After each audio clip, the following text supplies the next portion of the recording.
Hello everyone, welcome to this video. इस video में हम हमारी जो क्लास 12th की हिस्ट्री की बुक है उसका सेकंड चैप्टर देखेंगे, किंग्स, फार्मर्स एंड टाउन्स। उसमें एक टॉपिक है प्रिंसेप एंड पियादसी, उस टॉपिक को देखेंगे। ठीक है, सबसे पहले हेडिंग समझ लो। प्रिंसेप क्या है? प्रिंसेप एक आर्कियोलॉजिस्ट था, आर्कियोलॉजिस्ट उसका नाम है। ठीक है, पियादसी कौन है? पियादसी हमारे जो ग्रेट अशोका थे, अशोका द ग्रेट, उनका दूसरा नाम है। ठीक है, उनका दूसरा नाम है। तो अब हम देखेंगे कैसे एक आर्कियोलॉजिस्ट था जिसका नाम था प्रिंसेप, उसने अशोका का जो दूसरा नाम है पियादसी, उसे फाइंड करने में मदद की और उसके बाद उसका बहुत बड़ा रोल था। ये सब चीजें इस वीडियो में जानेंगे। ठीक है, तो सबसे पहले एक ब्लू बॉक्स वगैरह में दे रखा है इंस्क्रिप्शन के बारे में। ठीक है, तो वो जान लेते हैं सबसे पहले, उससे हमारे इस चैप्टर को अंडरस्टैंड करने में आसानी होगी। ठीक है, तो इंस्क्रिप्शन के बारे में दे रखा है कि जो इंस्क्रिप्शंस हैं ये राइटिंग्स होती हैं, राइटिंग्स जिन्हें एनग्रेव्ड किया जाता है, एनग्रेव्ड किया जाता है हार्ड सरफेसेस पे, हार्ड सरफेसेस पे। हार्ड सरफेसेस जैसे कि स्टोन, मेटल या फिर पोटरी। पोटरी यानी कि मटके, मेटल आपको समझ आता है लोहा वगैरह, और स्टोन तो आपको पता ही है पत्थर। ठीक है, तो इन हार्ड सरफेसेस पे एनग्रेव की जाती है राइटिंग्स। जैसे मान लो ये कोई पत्थर है और इस पत्थर पे मैं भाई किसी और पत्थर से कुरच कुरच के एनग्रेव करके कुछ लिख देता हूँ कि भाई माय नेम इज XYZ।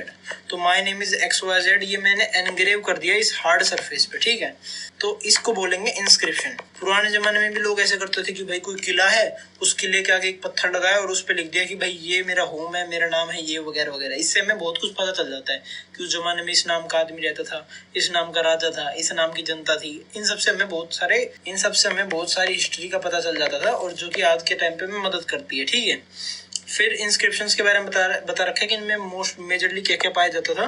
तो इनमें बता रखे कि इनमें अचीवमेंट्स मिलती थी, अचीवमेंट्स, कि भाई जिस बंदे लिखवाएगा अपनी अचीवमेंट लिखवाएगा कि भाई मेरा नाम राकेश है, मैंने भाई ये फलाना जगह पे मैंने ये कर दिया था, इस जगह मैंने ये कर दिया था, इधर मैंने ये उखाड़ रखा है। तो अपनी जिंदगी की जितनी भी अचीवमेंट होगी सारी लिख दूंगा। फिर उसके बाद मेरी एक्टिविटीज लिख दूंगा सारी, कि भाई ये मेरी एक्टिविटीज है, मेरे को ये हॉबी है, ये मेरे को पसंद है। फिर अपने आइडियाज लिख दूंगा कि भाई मेरे आइडिया के अकॉर्डिंग भाई बड़ों को इज्जत देनी चाहिए, ये काम करना चाहिए, ये नहीं करना चाहिए, ये मोरली करप्ट है, ये मोरली अच्छा है। तो ये जितनी भी चीजें थी, ये जो भी बंदा लिखवाता था वो अपनी लिखवाता था कि अचीवमेंट उस राजा की बहुत बड़ा चढ़ा के लिखती। कि मतलब जैसे बहुत सारे हिस्टोरियंस ने इंस्क्रिप्शन देखे हैं ऐसे जिनमें बता रखा है कि भाई जो कोई, कि भाई ये XYZ राजा है। आपको एग्जाम्पल भी मिल ही जाएगा इस चैप्टर में, बाकी मैं ऐसे ही बता रहा हूँ। XYZ नाम का कोई राजा होगा और उसमें लिख रखा होगा कि भाई इसमें 1000 हाथियों की शक्ति है, 1000 हाथियों जितना बल है, भाई 1000 लीडर्स को अकेला मार देता है, ये 1000 लोगों को अकेला मार देता है, 1000 अपोनेंट्स को अकेला मार देता है, युद्ध अकेला लड़ लेता है। मतलब इतनी बड़ी बड़ी चढ़ा के फेंक रखी है जिनको मतलब कोई ऊपर से नीचे तक तुक नहीं है। भाई कईयों को तो भाई जो गॉड वगैरह है उनसे कंपेयर कर रखा है कि ये इंद्र को भी हरा देता है, ये उसको हरा देता है। अब भाई ना हमारे पास गॉड का प्रूफ, ना भाई हमारे पास ये प्रूफ कि भाई उसने भगवान को हरा दिया। तो ये बहुत ही वैसी बात हो जाती है। इंस्क्रिप्शंस में अपनी बढ़ाई की जाती है एक तरीके से, आप ये समझ सकते हो। ठीक है, फिर उसके बाद बता रखा है इनमें बहुत सारे डोनेशंस भी लिखे रहते हैं। कि मान लो पुराने जमाने में कोई टेम्पल बन रहा था, अब भाई उस टेम्पल, कोई भी टेम्पल बनेगा उसमें भाई डोनेशन लगते हैं कि भाई जो लोग हैं अपनी श्रद्धा के अनुसार डोनेट करना चाहते हैं वो डोनेट कर दो, 10, 20, 50, 100, 1000 जितने रुपए। तो भाई कोई बंदा 10,000 डोनेट करेगा तो कहेगा कि भाई मेरा नाम लिख दो कि मैंने 10,000 डोनेट करे हैं। फिर उसके बाद बहुत सारे ऐसे इंस्क्रिप्शन मिले जहाँ पे पत्थर होगा, उनमें लिखा होगा कि भाई 10,000 डोनेट करे हमारी इस राजा ने, 20,000 डोनेट करी इस राजा ने। तो ऐसे बहुत सारे नाम लिखे रहते थे जो कि डोनेशंस वगैरह को भी दर्शाते थे। ठीक है, फिर उसके बाद बता रखा है कि कुछ जो इंस्क्रिप्शंस होते थे, कुछ इंस्क्रिप्शंस में भाई हमारी डेट लिखी रहती थी। कि भाई जैसे एक इंस्क्रिप्शन मिला था इंडिया में ही, उसमें लिख रखा था कि महाभारत का जो युद्ध है, महाभारत का युद्ध वो आज के टाइम पीरियड से 3000 साल पहले हुआ था। जिससे कि भाई हिस्टोरियंस को ये पता चल गया कि भाई महाभारत का युद्ध जो हुआ था वो इस टाइम पीरियड के आसपास हुआ था। ठीक है, तो ऐसे ही बहुत सारे इंस्क्रिप्शंस में ये डेट वगैरह या फिर टाइमिंग वगैरह लिखी रहती, लेकिन कुछ इंस्क्रिप्शंस में डेट या फिर टाइमिंग नहीं होती थी। तो उनकी डेट का हम कैसे पता करते थे? उनकी डेट को हम 2 तरीकों से पता करते थे। एक तो भाई पैलियोग्राफी के तरीके से, पैलियोग्राफी।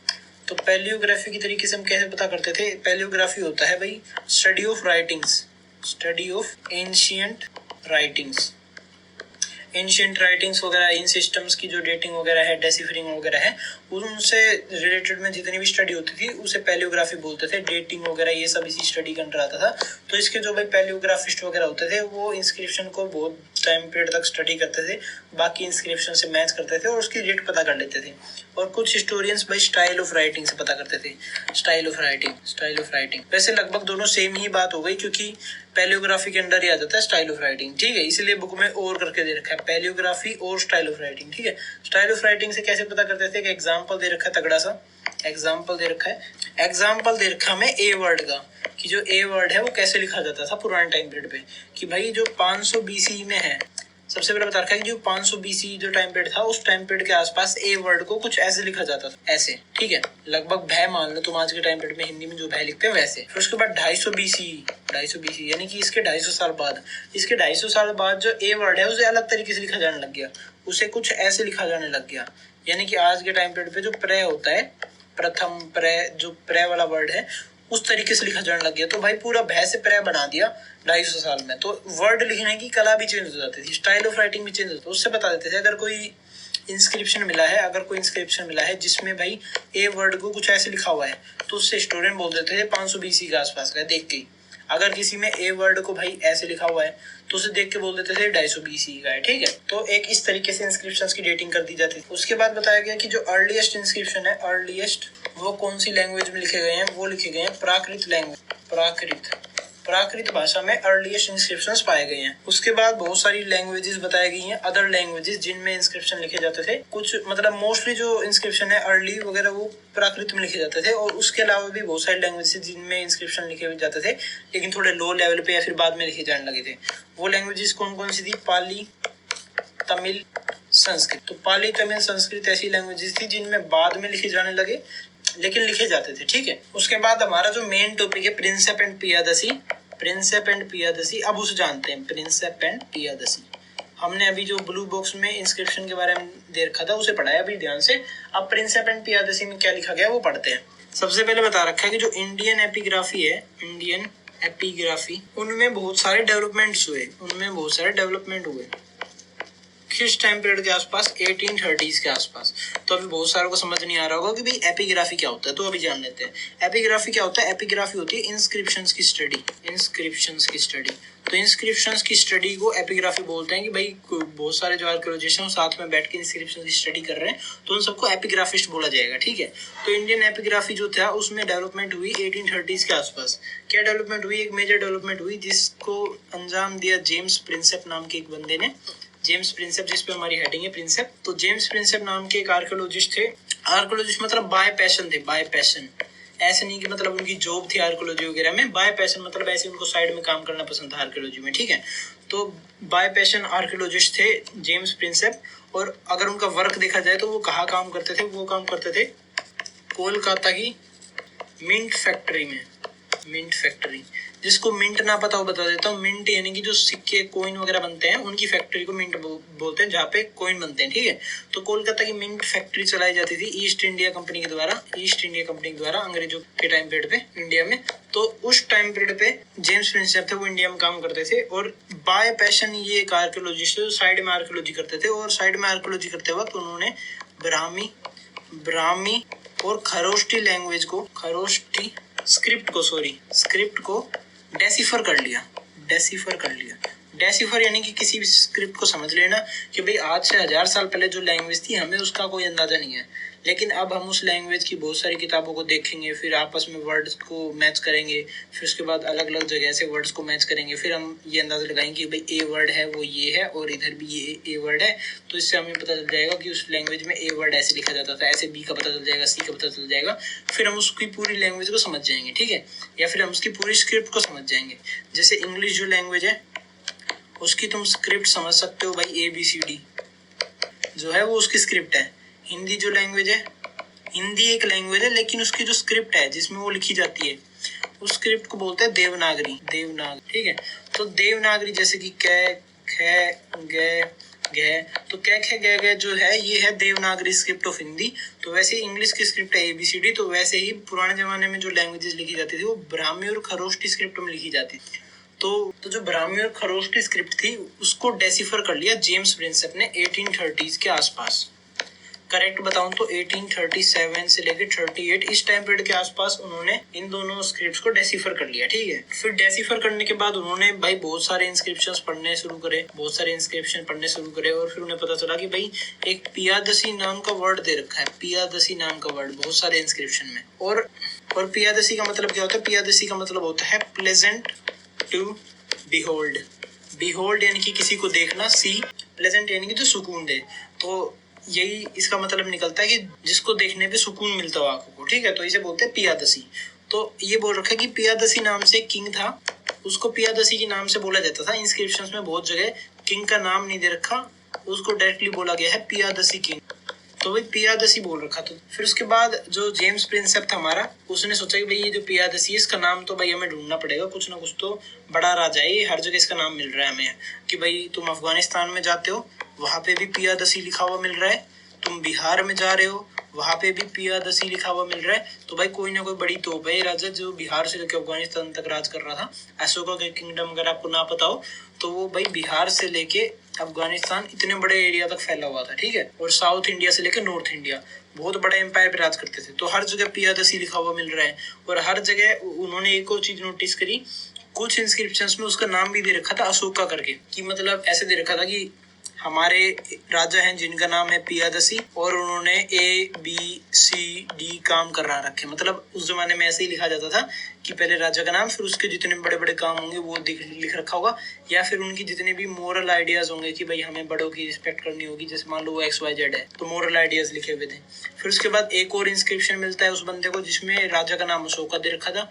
फिर उसके बाद ABCD सेम टू सेम काम दे रखे थे, और उसके बाद मोरल्स भी सेम टू सेम XYZ दे रखे थे। तो इससे भाई जो हमारा प्रिंसेप है वो भाई समझदार बंदा था प्रिंसेप, और ये समझ गया कि भाई जो पियादसी है वो पियादसी कोई और नहीं है, वो अशोका ही है। ठीक है, तो इससे हमें ये पता चला कि जो जितने भी इंस्क्रिप्शन है पियादसी करके वो सारे अशोका को रेफर कर रहे हैं, और इससे हमारी जो इंडियन हिस्ट्री थी उसमें एक बहुत बड़ी चीज ऐड ऑन हुई। ठीक है, जो अशोका की जितनी भी हिस्ट्री थी उसे समझने में और आसानी हुई, क्योंकि अब हमारे पास बहुत वाइडर रेंज ऑफ इंस्क्रिप्शंस हो गई। ठीक है, और इंस्क्रिप्शंस तो हो ही गए वाइडर रेंज, ऊपर से हमने भाई जो स्क्रिप्ट है वो भी समझ ली है, ब्राह्मी और खरोष्टी जो स्क्रिप्ट थी वो दोनों स्क्रिप्ट हमने समझ ली, यानी कि अब हम जितना कुछ भी लिखा हुआ उस पूरे को समझ सकते हैं हमारी भाषा में उसकी स्क्रिप्ट यूज करके। ठीक है, तो इसकी वजह से जो इंडियन पॉलिटिकल हिस्ट्री है, पॉलिटिकल हिस्ट्री उसमें भाई नई डायरेक्शन मिल गई, न्यू डायरेक्शन मिल गई। किनको?